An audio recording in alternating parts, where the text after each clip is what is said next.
Magandang umaga sa inyong lahat. Naririto kami upang talakayin ang Kabanata 13 na pinamagatang ang klase sa pisika. Sa nakikita nyo rito, naririto ang ating mga tatalakayin para sa araw na ito. Una ay ang tauhan, pangalawa ay ang tagpuan, pangatlo ay ang buod, at pang-apat naman ang aral. Ito ay ating makikita at malalaman sa Kabanata 13. Tauhan. Naririto ang mga tauhang lumitaw sa kabanatang ito. Unang-una narito si Padre Milon. Siya ay isang batang Dominikano na propesor na nagtuturo sa kolehiya ng San Juan de Letran. Siya ay namamahiya tuwing hindi masagot ng kanyang isang estudyante ang kanyang tanong. Juanito Pilaes. Isa siyang mag-aaral at paborito ng mga praile. Anak din siya ng isang mestisong Kastila at mayamang mga ngalakal. Ngayon naman ay dumako tayo kay Placido Penitente. Isa sa pinakamahusay at matalinong mag-aaral ni Padre Valerio sa mataas na paaralan ng Tanawan, Batangas. Anak naman siya ni Cabezang Andeng.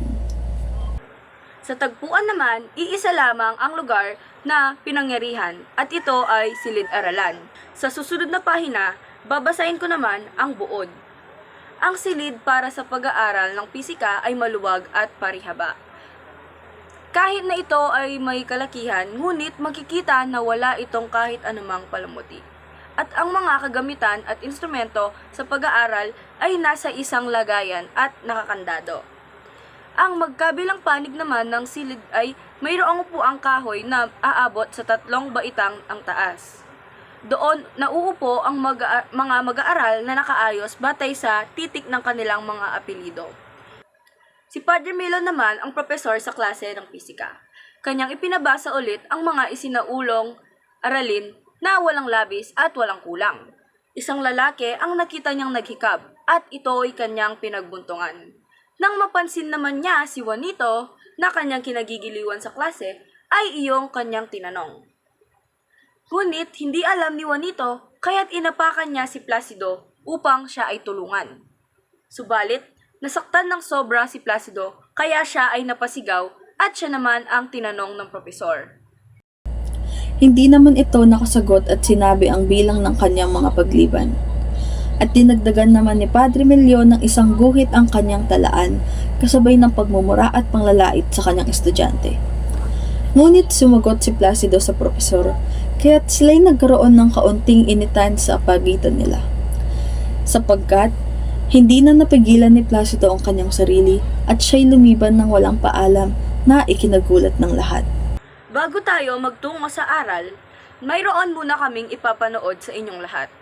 Ngunit Padre, kung lalagyan po ninyo ako ng bawas sa leksyon ay dapat pong alisin ninyo ang di ko pagpasok na ililagay ninyo sa akin. Hindi ko po maisip kung paanong ang wala sa klase ay makapag-uulat ng leksyon.